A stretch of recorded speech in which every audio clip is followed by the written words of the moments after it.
Well, hello and good afternoon. Welcome to the Indie Author Show on Callan FM. My name is Sue Miller and I'm your host of this fortnightly show with indie authors.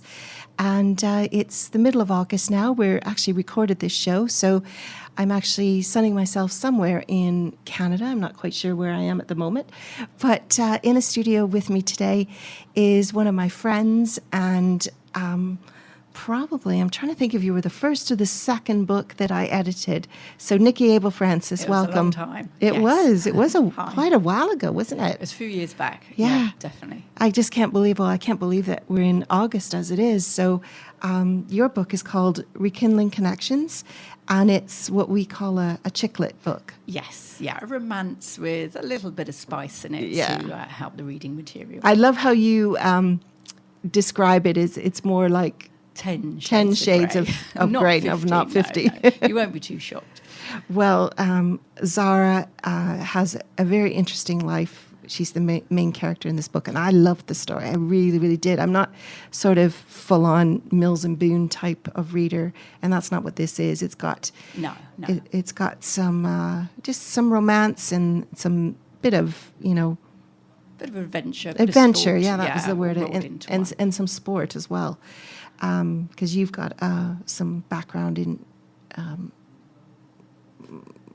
sports healing, I guess, massage and so on. Yeah. I mean, I've always sort of found it fascinating, different sports characters that come in to have treatments, how they're dedicated to their sport and how they train and how they keep well to do it. So it sort of spurred me on to trying to get some characters that are sports driven into the book and then weave a love story around that process and a little bit of travel as well. Because it started with polo. Basically, is where I've always liked watching polo. I've always been into it. I'm not a rider myself, and then obviously I sort of got into watching it regularly and noticed how dashing some of the characters can be on horseback. So I thought that would be a fantastic idea for a lead character, and then I wove the story around that character initially. But there's some other characters that are a little bit more important as well. Well, we'll play my opening track and then we'll come back and we'll talk to you a little bit more about the characters. And I know, as you say, it does travel and some of these places you've been to, which kind of gave you the background. Yeah. So we'll talk about that. But so we're in the studio with Nicky Abel-Francis, an author with her first book is called Rekindling Connections. And so, Nicky, we're going to talk to you today kind of about, if you can just summarize the story, who the characters are and the different continents really that the book takes you through. And then later on, we'll talk a little bit more about the sequel. So just tell us a bit, like I should say that your background is you're a holistic therapist and you have your own clinic called Zenchi Clinic in Cheshire. Yes. So if anybody wants to look that up, it's Zenchi. So you do have knowledge of what Zara's profession is. So can you just talk us through a little bit about Zara and her life? And her life. Well, I wanted to choose a heroine that was slightly different. A character that sort of was in the workplace with a different therapy. There's lots of books out there that cover sort of journalists, writers, and all this sort of stuff. And I just wanted someone a little bit different. It's set sort of in the south coast of Brighton, which is where I originally come from. And then there is some connections with Edinburgh, which is a place I've been to. I love Edinburgh. I love the history of it and just the ambience. So whilst I was on holiday, I had a few ideas of bits and pieces that I wanted to put in. And then we have a sort of diversity where we go across to the US of A. And then we have a little bit of New Zealand chucked in for good measures. I like to be global. And I just really, wanted to introduce people to different countries because I wanted to transport them to a bit of escapism, really. Some books are very sort of insular and they tend to be just based in one area or one room in some cases, which is very good writing. But I like to have a little bit of free expression, really. A bit of escapism for everybody, really, if they're going to be sitting there reading it on the beach. The main characters are, this one guy is, obviously the heartthrob is Tyler Montgomery. He's the sort of guy that you will probably like and be attracted to straight away, but there's something dangerous about him. So you have to read the book to sort of find out. And he's the what polo it is. player. He is the polo player. It's sort of something that sort of, you come across lots of people in life that sort of attract your attention, but they're not very good for you. Yeah. So I wanted a sort of character that was a little bit nasty underneath, but charming on top. And then we have Full of himself. Full of himself. Arrogant is the word. But yes, he will catch your eye. And then we have another sort of lovely character called Bruce Loxley, and he's the complete opposite. He's sort of business guy, very intellectual, very charming, but in a nice, polite way. Probably a little bit shy, not sure of himself so much. And he's sort of an antagonist sort of to the other character. And we have another one that's the wild card, which you'll see from the book blurb. This is Brett McCabe. And he actually, I think he comes, if I remember rightly, a sort of Scottish heritage that is there. And he is the sort of underdog. Again, they slip through the pages into different patterns. And it's interesting to see where the story goes with each character. It leaps about a little bit, the timeline. We do start off in the present day and we go back into the past. Now, Zara obviously comes into contact with each of these three men, and it's how, there's a bit of, you have to choose, do I want to be with this person or should I be with this person? There's a lot of kind of conflict that's going on in your own mind. And I think a lot of women can relate to that because sometimes you see somebody on the surface, you want to be with them, but then they're not the right person for you, but so it's how she copes with all of that. Well, if you're very shallow like me and watch Love Island, yes, you will there's a lot of people that watch Love Island. Current at the moment, you will see that the characters of people when you first meet them are great and you get on with someone, but then once you get to know about them or someone else comes in, you can see other characteristics that are really much more intriguing and more fetching. And then you have to make that decision of who you are suited to the most. With this, it was really how I first started writing the book was, do you ever sort of meet your soulmate? We all sort of get married and want to sort of meet someone straight away, but sometimes we don't always stay with that person. And then eventually we meet other partners that in some ways might be better soulmates, but we don't know until you've actually tried them out, as they say. But it's sort of a bit controversial, but I don't think everybody that you sometimes marry is maybe the ideal person. And sometimes you can have soulmates more as a friend. They don't have to be your lover as such. So it's looking at sort of friendships between male and female and what leads to romance, really. And there are she has some strong female friends in this book as well, and somewhat opposite to her, because I feel that Zara is she is a very good, kind person. She's not promiscuous or anything like that, No, it's sort of, as there is sort of a sexual element within the story, obviously some people might not like the character of Zara because she's flitting in and out of the story with friends and things and sort of living the wildlife. But I think you've got to understand that, you grow and mould and change as you get older, and it's through the people that you meet to how you become more confident. She does come across as quite confident at the beginning, but then you start to see underneath that she's not so confident. Yeah, I quite liked her. Sort of comes into play. I didn't find her, where you sometimes promiscuous. Is but I didn't. I really liked her. I thought you really wrote her as somebody that me as a reader, any of the readers would,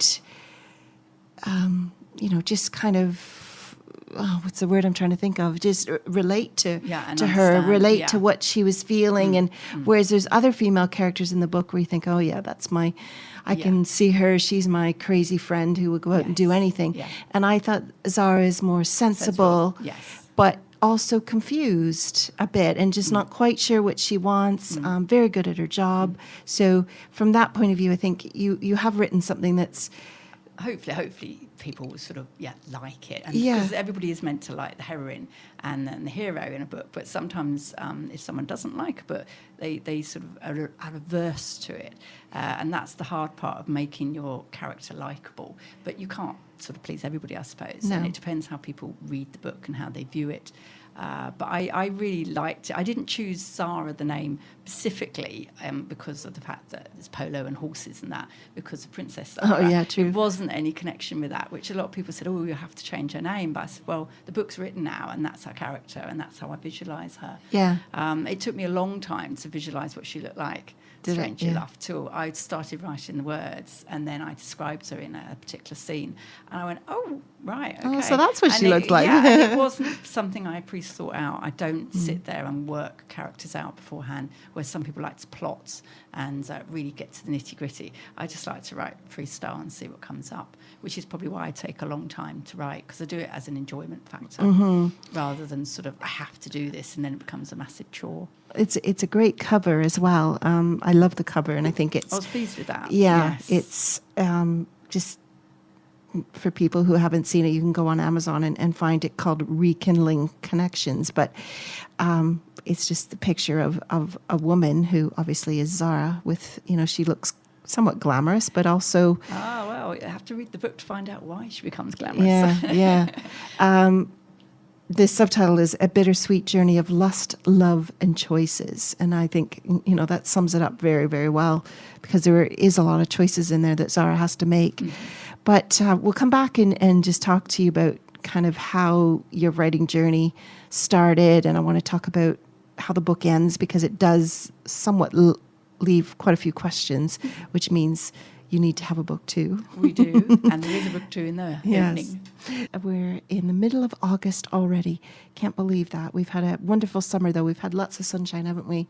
Very hot. I bet you steamy up here. Down in Brighton, I bet you it's even hotter. Mega hot. Yeah. Yes, we've been down there recently, actually, and to Windsor. We happened to be in London at the time, in Windsor, when Trump was visiting the Queen. Oh, but yeah, we so- didn't get a chance to go for tea, but So we had a lovely time. That It was wasn't good. that long ago. It's about a week ago, yeah. Oh, We yeah. just came back last Wednesday. Cool. So good. Yeah, so Brighton and Hove is quite a hotspot for creative people, isn't it? It is It's very, a lot very of trendy, authors very and funky, artists yeah, and yeah. and so on. So maybe you come by that just by osmosis from being born down there. But I wanted to ask you, we'll come back to this book and your sequel, kind of how long have you been living up in the north? We've been here for about 17 years. Oh, When my wow. daughter was born in Brighton, we moved up when she was about 3 to 4 months old. Right. And I had never had an inclination to start writing at all. But while she was a baby, I did actually start to be inspired to do a little bit on a Sunday morning. My daughter used to go to a plaything with her dad, and I used to be on my own and thinking, oh, it's quality time, I should do something.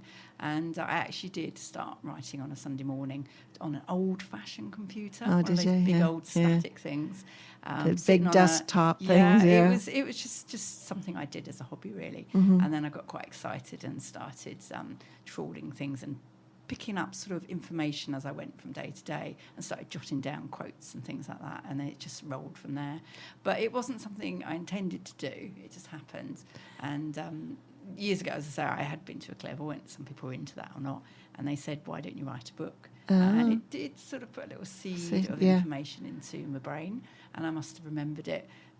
So yes, that was how. I But got you had into it. also traveled as well. So you had been to the Yes. US and been to New Zealand. So that kind of gave you, It gave me ideas. Yeah, it gave you definitely, ideas to and- put it into something, because I find the scenery when I'm on holiday does inspire you to have ideas, and I always come back really refreshed. Even just going to Brighton, I come back with a whole load of ideas that I want to do, or just flick into a magazine when you're away. You're just in that zone, aren't you? well, I grew up in Canada, and just the books I would read, not all of them, but a load of them were set in England. And so, I just, I want to go there. I want to go there. And lo and behold, I live here now. So, yeah, I know exactly what you mean. It's lovely to read about a place that you've always heard of but never been there, and then kind of feel like you know it. You know it, yeah.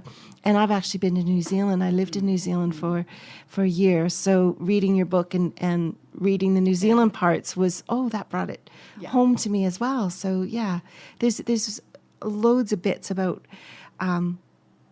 your book that isn't just about the romance and the you know, there's as you say, she's a very strong and capable businesswoman, and then there's the travel aspect as well. So yeah, it covers loads of different things. So you're right in saying it's about 10 shades of grey, but it's a very good holiday read too, isn't it? It is. I mean, it's not something guys would read. They just don't read chick lit. It's more a lady's book. And if some people like sort of a nice frivolous read, then I'd say it probably would hit the spot. I would love to be able to write really serious books, but it's just not me. Although, as I say, the sequel is a little bit more grittier and more serious, and it's set more in the UK this time. Yes. So the voice probably has changed a little bit from humour. There will be humour in it, but more some serious aspects that are in it. Because we can't give everything away, but we've talked about the fact that Zara has choices. She's there's 3 different men in her life, and by the end of the book, she has made a choice. But then something comes something in happens. To corrupt her. Yeah. Yes. Not so much corruption, but to make her think again. Yeah, and just think, have I made the right choice? Yes, you know. Yes. So that's where we leave off in book 1 and book 2. So that's why I think people who have read the book are saying, "Come on, Nicky, would you just finish because we want to just get it?" Yeah. done. So we've made a commitment here in the studio made a today, and commitment. I'm making it public that Nicky has promised to have the book done for Christmas. So. I've been punished here. Yes, I have been a bit slow and procrastinating in doing the sequel. I've half done it, I had, and over the years some dramas have happened in my own life where I have probably just taken my eye off the ball to actually do the writing. Yes. I haven't had the time. You can be forgiven because you have had lots of you so things much. coming into your life. But it's been there, and I've been so frustrated that I haven't actually done it. And lots of friends have said, "Oh, please, we want to know what happens." Yeah. So, I am a little bit behind track. But yes, now that you've tied me to the goalpost. Okay, well, it's get August that done. 15th. In order to really hit the Christmas market, we need to be out by November 15th. Right, okay. Okay, so that's No not... pressure at Yeah, all. but that's not that bad. You're pretty good. half finished. 2,000 words a day. We can do that. We can do that. Well, Less time on social media. yes, get less off Facebook. scrolling, and get on to the writing. No, we're really actually what we are talking about is I think we will re-release this one on Amazon, Rekindling Connections Part 1, and then we haven't got quite a title for the second book, so we'll leave that hanging. I won't force you to come up with a title that quickly, but what we need to start thinking about is the cover, and we'll start marketing it out there, telling people that okay, here's book 1, just to you can buy it, refresh your memory, and then be ready for book 2 for Christmas. So you find out so what yeah, actually but anybody happens. out there now, you can get this on Amazon, and you can download it on your Kindle as well. So if anybody hasn't gone on their holiday yet, it's a good opportunity. But like I said, we will re-release this one for September and just kind of do a marketing campaign on it for you. I think, will you agree with me, Nicky, that marketing your books is the most difficult Marketing thing? is the only way forward. I mean, But I it's don't difficult, market isn't my it? book. I'm one of these people that I'm having to focus on a business, Yeah. and I've been doing marketing for that really. And then to do it, you can't just leave it in the sidelines. No. Unfortunately, if you've got Penguin or big people behind you, then they will do some of the marketing. But as an indie author, as everybody knows, you've got to be on top of it all the time and understand the systems that are out there, really. I'm not a techie person, and it can take me a long time to do things. So finding different people or companies that help you do that without you hindering your major work that you have to do day to day is probably a good idea. Yeah, I think what happens is, and I've seen this with loads of authors, because with Team Author UK, we've published over 90 books now in the last 2.5 years. And So I've seen I've gone through a learning curve as well, and I've seen the fact that everyone gets excited when the book first comes out, and you do quite a bit, and then all of a sudden it fizzles away because you're not really sure, okay, what do I do now? What do I say? Especially if there's a long time between your next book.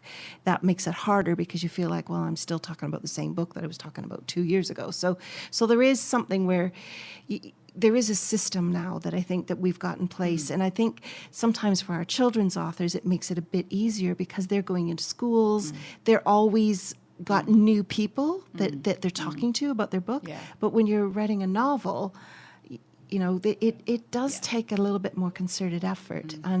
And as you say, if you've got a business, because most people who are writing a novel, particularly, are doing that as a hobby in a way. Yes, yeah. And so you actually have another job. Either it's your own business, or you're an Or working for a employee, or company. you're a mother, or you got loads of other things that you've got to do. So trying to fit in promoting your book it can be quite daunting. So I don't want to overly plug Team Author Services, but one of the things we do is we're offering more and more marketing services, because we're finding that, first of all, we help people to publish their book and get it up there on Amazon, but that's only half the story. That's only half the story. It'll So just sit there and languish if you don't actually get people to look. Yeah. And to know where to find you, really, or to remember your name. Yeah. As I say, it's 5 or 6 times at least someone has to see your name or your book before they will even acknowledge it. Yeah. So it is quite important. So I was just chatting to you before we went on air today. I've met with our social media digital marketing team member, Jan Kiermaz from John Jelly. John Jelly is the name of her business. And she's part of our team and does all our social media and digital marketing courses. And we've come up with what's called a marketing fit club. And we kind of liken it to like going to a Slimming World or something, where you are accountable. So as she said, we need you to be accountable, and we need you to have a kick up the bum every once in a while. So what we're going to do is, over 6 months, we're going to meet once a month. So this course is starting on the 14th of September. And basically we're going to start from kind of baseline. Where are you now? What social media platforms are you on? Do you have a website? And let's put your baseline. And then we're going to give you tasks that you have to complete every month. And by the end of the 6 months, you will have learned so much, but also you'll have a plan. And I think that's where people fall down, is because they know they've got to do stuff, but they don't know what to do. It's such a wide platform to know where to go. I mean, myself, I have a separate one for my business and for my book. Yeah, so I'm that's 2 two. lots on Twitter, 2 lots on Facebook, Yeah. 1 on Instagram. I'm on 2 lots of Pinterest. And in the end, you can get quite overwhelmed with it, thinking, oh my gosh, what do I do? I can't be posting all over the place. And it's good to also be able to outsource a bit. And we do offer those services as well, because we try to educate you so that you know what you're doing and how much things should cost. So we don't want people just going online and saying, oh, well, this company will do it for me and I'll pay them $2,000. You do not need to spend £2,000. You can get somebody very cheaply. And as long as you know what you're doing and what they should be doing, then you can manage those costs. But if you just kind of willy-nilly tell somebody, oh, could you do my social media for me? And you have no idea what they're doing. No. And therefore you can't manage them. So I think that's what I haven't ventured into that area before now, because I didn't want to just be paying someone to just do a few posts. I wanted them to tell me what I needed to do, because there's a lot there that, I didn't know there was a shortcut there. I didn't know you could do that. And as someone that's not techie, they just don't know what the buttons do. And it's amazing probably what you can do on Instagram. Because you can schedule as well. I'm not so sure about Instagram, but on Twitter and Facebook, you can schedule posts. So you don't have to be sitting there, 4 times a day. You can do it on Sunday night and just make and sure schedule it goes those out. posts out. But the other thing that Jan is really keen on is not only teaching you and educating you on what you're doing and why you're doing it, but she also gives you insights into free things that you can do That you might not be aware people of. don't know of. Yeah. So yeah, there's a lot to kind of digest. And as we say, writing the book is just half the story. It is. So we'll come back and we'll talk to you a little bit more about, well, I'm sure there's loads. I want to talk to you about Zenshi as well, what you do in your other job. We're live fortnightly on Wednesdays from 12 to 1, but you can always listen again. From Thursday, so the day after the show was live, you can find us on the Listen Again section of the website. So if you just go to kellenfm.com and then click on schedules, I think it is, show schedules, and go under Wednesday and click on the Indie Author Show, then you'll be able to click on Listen Again. So Nicky will have to make sure that all your friends are listening to this as well. I definitely have to tell them. And I also get a audio file minus the music because of the music copyright and all that. Kellen FM does provide me with the audio portion that I put on my YouTube channel. So I'll give you a link to that as well. Because, part of what we were talking about, social media and promoting your book is what do you say, So the more kinds of opportunities, we'll take a photograph of you here today in the studio, but you're always thinking, oh, what am I supposed to say? What am I supposed to say? So if we have a link to to this radio show and we have got a picture of you in the studio, and every time, the one advice I can give to authors out there is get pictures of you and your book in different locations, or somebody else with your book. If you've got friends, taking the book. Don't worry. Yeah, take the book on holiday, whatever, and because it's just kind of a conversation piece, and it gives you something to talk about on social media. I have actually set up a very basic website called Nicky Abel-Francis. I think it's .co.uk, and I had an interview with, is it Scarlett's? There was a radio station in America, I think. Oh, yes. Scarlett. Yes. Was it under Crimson Cloak? Crimson Cloak. Yes. And I remember was that. A really fun show to be on. Yes, it was lovely. So do you have that link on your website? I think that's on I think under SoundCloud or something. I'm sure. Yeah. I'm sure it's on there. If not, I've got another interview that I did with the Redshift Radio. Right. I think that was the one that I might have added to the website because I didn't know the lady that well in America. But the technology that's out there is amazing. I know. You were really excited when you did that, and now you're in the studio in little old Wrexham. That's very impressive. I'm really impressed with this studio. It's lovely. Well, we are in the record studio today. Normally I do the shows live now. I was saying it took me about 10 months to have the courage to do a live show, but now I'm actually doing them on the regular basis. But because I am on holiday in August, done a couple of record shows. So yeah, when you're listening to this, hopefully I can't tell you if the 15th of August is actually sunny, but as hopefully, I said, it could very well be. Yeah, we've had a brilliant summer this year. Here, even in the north, we were talking about. Yeah, because it's normally a few degrees cooler up here compared with when I lived down south. Yeah. So I speak to my mum down south, and she definitely says, it's warmer down there than it is up here. I find they are on par at the moment. My son said to me, my son is 15, and he said, "Mum, it feels like when we get off the plane in Toronto." And I said, "Oh yeah, you're right," because every time we go to Canada, and you hit this wall of humidity as soon as you go out of the airport because it's air conditioned, and then you go outside and then there's just wall of humid heat hits you, and so he kind of said, "Oh, that's what it feels like to me," and I said, "Yeah, you're right. Actually, it does. It's so humid." Anyways, let's talk a little bit about book 2. We're halfway through, and we don't quite have a title. You're toying with a couple of titles, so we won't say anything yet, but. And as I said to you, don't worry too much about it, because I bet you as you keep writing, it will come to you. Yeah.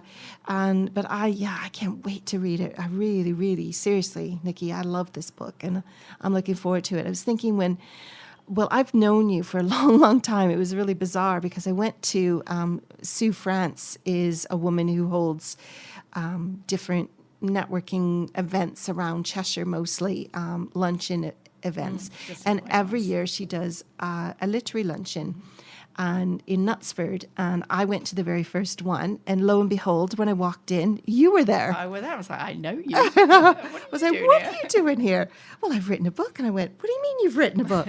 So anyways, Nicky and I know each other because our daughters are the same age and have went to primary school and high school together. So known you, Since, wow. well, what are they? They're Probably since 17 about- now. Yeah, about 5, 6, 7. We probably Yeah, met, didn't we? probably about when they were 5 years old, somewhere around there, when they start going to the group birthday parties and all that kind of thing. So yeah, we've known each other for a long time. So it was quite funny to walk in there, and so you had done your book on your own, and so then you asked me, thank you so much, because that was really the start of where I started niching with authors, because I saw that lunch, didn't know Sue France, but I saw the lunch on Facebook, so I thought, oh, I'm going to go along to this, and so glad that I did, because my life is leaps and bounds. yeah, I my didn't life even is know you were a completely proofreader. yeah. Didn't even I know, that. I know. It's funny, So isn't it, how people don't know what the other. you knew cloak I or was jacket that they wear. chair of the PTA. That's about knew what that. everybody knew of me around the primary school gates. Rugby tackle me at the school gates. My friend Christy Barlow, who I also met at a Sue France event, I think it was the year after, the second year, she wrote about a book called The Year in the Life of a Playground Mother. That's I liaised with her and gave her a PA lady to do, and she went from strength to strength. Oh, she and did. I just stayed in the background. I was like, how did that happen? Because she was on Twitter, Yes, and she she's really so bombed successful. Twitter big time, and So- she went from strength to strength. Because after that. I was proofreading her second book, because she self-published her first one, and then she brought me on board with her book 2, and then before her book 2 was done, she got an agent and a publisher. But She's a serious writer. Yeah, so she's now, I think, on book 8 or 9. 8 or 9 now. Yeah. Well on to our way now. Yeah. So, anyways, what I was going to say is she wasn't that complimentary to the PTA in her book. And so I was joking with funny, her. though. It was so funny, but I read was the first joking one with and I her. thought, that is so good. And I thought, I am not the kind of person that you're describing. At least I don't think I am. Anyways, yeah, so Christy's a perfect example how if you do focus on your social media, and that's basically what happened to her. She had a brilliant book, for one, that was really It was really funny, and humorous, it unusual, quirky. and it kind of went viral. People bought it, but then she jumped on that bandwagon and did her Twitter. And because she got such good results, she became somebody that was interesting to an agent and a publisher. So I think that's really, there's nothing magical that she did. No, she was just lucky, really, in some ways. But then Yeah. she did put a lot But of she work put a into lot of it. work I into would it, say yeah. she had the dedication Yeah. and the initiative Yeah. is the word. But then she was writing full time as well, so she wasn't. She was home with her kids and so Yeah, on. she So wanted to do she didn't that, have yeah. another business that she had to keep promoting as well. So it really depends on where you are. So we try to help you to figure out, okay, what is it that you want to achieve? How can you achieve it? And then what do you need to do to achieve it?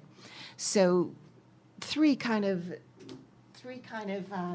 different points of what's planning, I guess. I think, and that's why when I was talking about Jen Kiermas's course, if you can plan and know what it is that you want to achieve, then You got the path. you've got a path, rather than exactly. You wallowing know in what the mud. goal is, because if you just kind of say, oh, it's Sunday night and I should do some social media this week, but I have no idea what I'm doing. Yeah, it's just waste. You feel you're Yeah. wasting your time then, and you think, oh, I should have done something better.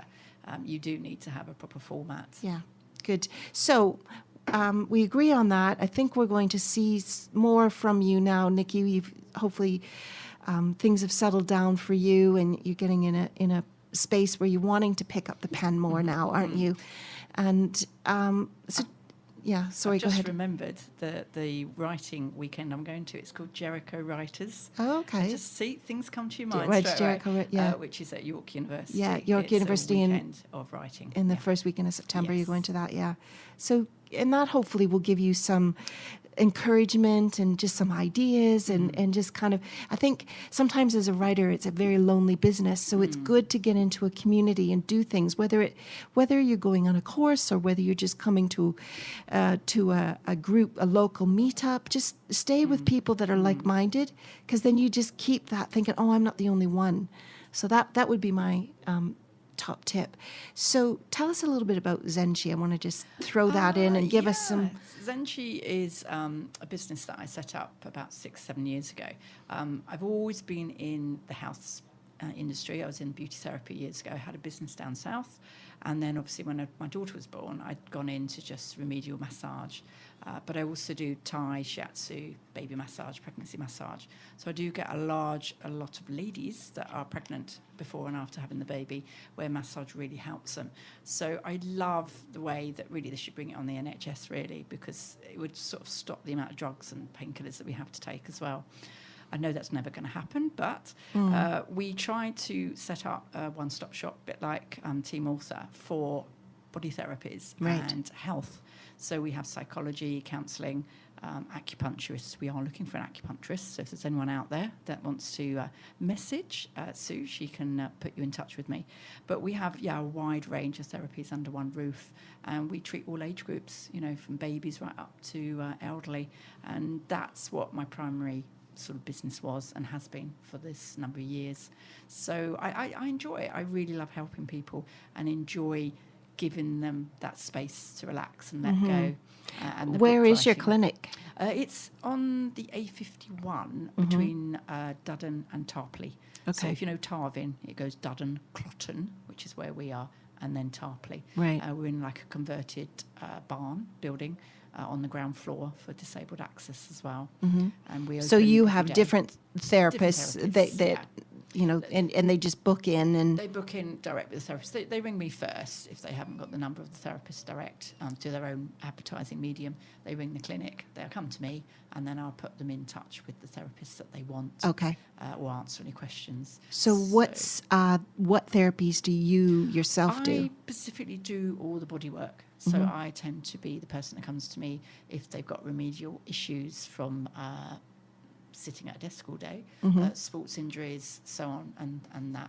So anybody... so mostly massage? It's mostly massage. Sports is the main part that I do, sports remedial with aromatherapy. Always include essential oils. And then I suppose secondary is Thai and shiatsu, which are oriental therapies, and they're floor-based on a futon.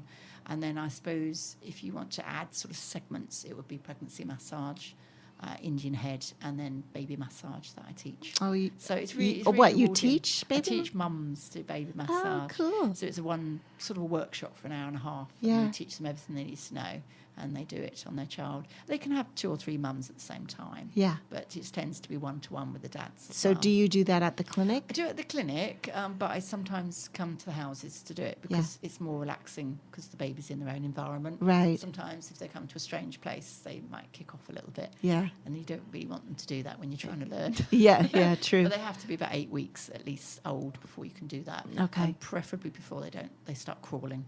Because if So- they start crawling, they get slippery and they slip off. Yeah. So what's your website? My website is, again, www.zenchi, ZENCHI-therapy.co.uk. And then everything, all the therapists, all their work, all their prices, everything is on there. Okay. And then you can obviously email me if you need to. And you've got a Facebook page and I have a Facebook Twitter page, Zenchi Clinic. Obviously, my own profile, normal page, is available, and I treat that as business as well. I don't really treat that as personal. And then I do have a separate Twitter and Facebook page for the book.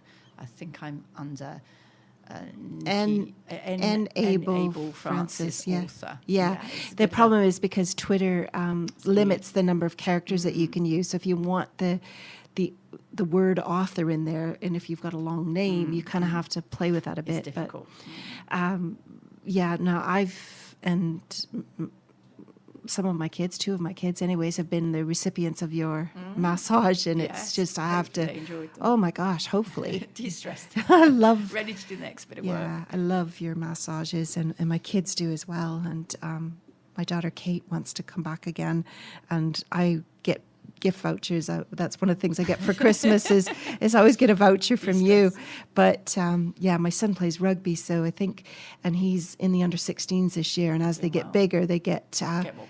they get more problems. So I have a feeling he might be popping over to see you a bit more this year. Yeah, it's what you do is you. Well, you can tell you're very, very experienced, but it's just you've got. I don't know. It's just a sense of tuning into the client. Yeah. I'm not into Reiki, and I don't do that myself. Well, I was going to ask you.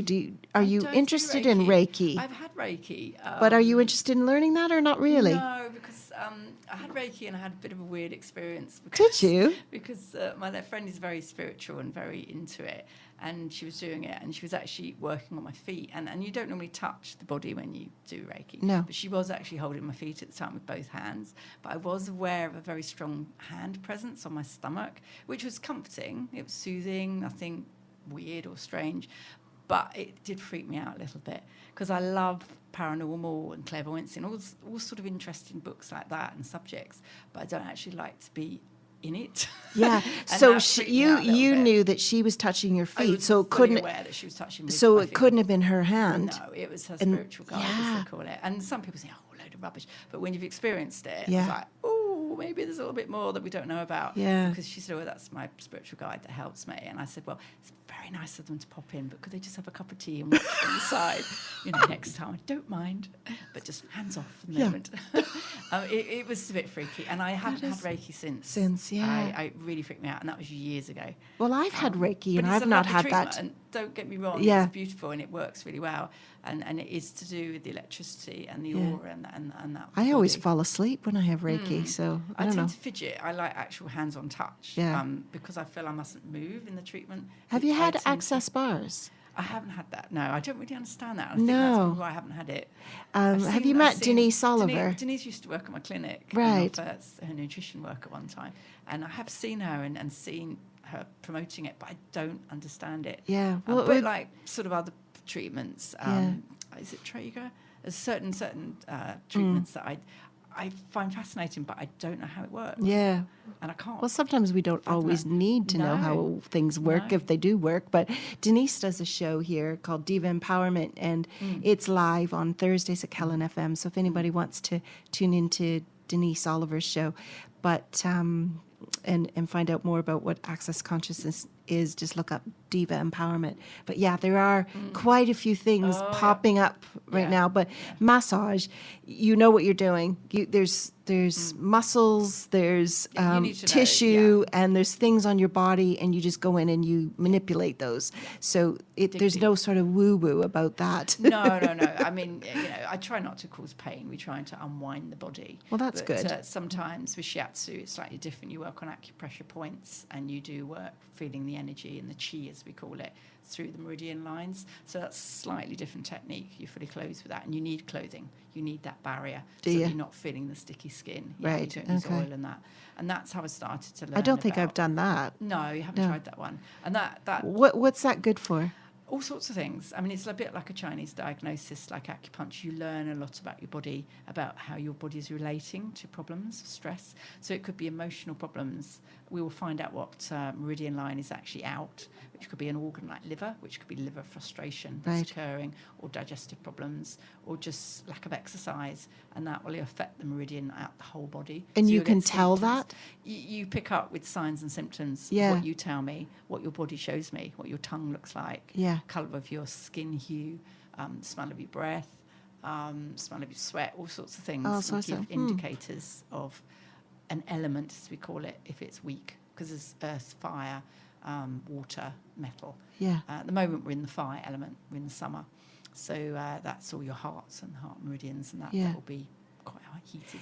What was the other one I was thinking of was, there's another one.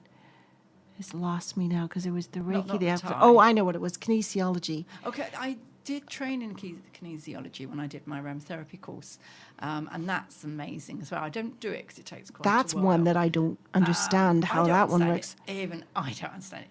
I had it done, and she was testing essential oils next to my cheek and doing the resistant exercises, and it was just amazing because she'd put one oil on and she couldn't move my arm. which indicated that it was a strong oil to use for you. And then she'd do another oil, and literally I had no resistance, and it would just go completely floppy, and she could push me in different muscles. Yeah, isn't that weird? And it's strange. Yeah. I can't fathom that one out. I find but it so interesting. It is true. It Yeah. does work. And they use it for all sorts of things, from allergy testing right the way through to what oils to use and so Yeah. on. A friend uses it for food, because she's allergic to a lot of foods, to Right. see what foods are good for her. Yeah, but then she goes into dowsing with the crystals. Yeah, yeah. And that's a different ball Yeah, game I as know. well. There's so much out so there. You do think it's woo-woo, and I totally agree. It does seem wacky, but if you start to look at it and test it out, then Well, the proof is in the pudding, right? it's like ley lines, you know. Yeah. You can go on and on and on, you know. It's there, and then if people don't really understand it, you know, you need to investigate it more. Well, and it's everybody's choice. If you want to try this stuff out, then We might not be able to prove it, but someone yeah, might someday. yeah. And I think that's, you know, when you say about what happens in access consciousness, we don't always need to know how this is working. No. But it's just our curiosity. It's our Yeah, brain yeah, wants to know yeah. what's happening. Well, unbelievably, we've come to the end of the Indie Author Show on the 15th of August. And thank you very much to my guest, Nicky Abel-Francis. Thank you very I much think for having me. we've learned a lot about you and your book. And book 2 is coming out by the middle of November. You heard it here first, folks.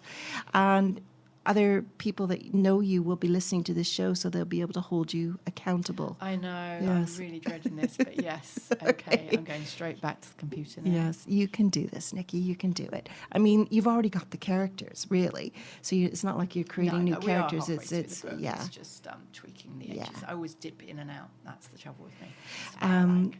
So, well, you know, like that's your style, but It is, yeah. but sometimes I think you need to have a deadline as well, and then you'll Otherwise get it it will never finished, happen. and you'll have some fun then over Christmas, being able to promote. I will, and when it Yeah. comes out in film format, as Oh I keep yes, saying, yes, 1 and 2, then I shall be like Mamma Mia. yes, basically. yes. I wish. I know. I love Mamma Mia. At the time of recording this show, I'm actually going tomorrow to see yeah. it, Oh, I so will I be haven't seeing it actually seen it myself, yet. So I'm looking forward to that. Anyways, thank you, Nicky. It's Nicky Abel, which is ABELL -Francis FRANCIS, and the book is called Rekindling Connections. And good luck with all your marketing. Hopefully we can help you to come up with sort of an accountability check and get you really focused between September and December, and actually have some fun doing it. So Hopefully we'll too. look forward to it. So thank you, everybody. I will be back at the end of August, and that will be a live show. And have a great rest of the summer, and we'll talk to you soon. Don't forget to listen again on kellenfm.com to the Indie Author Show.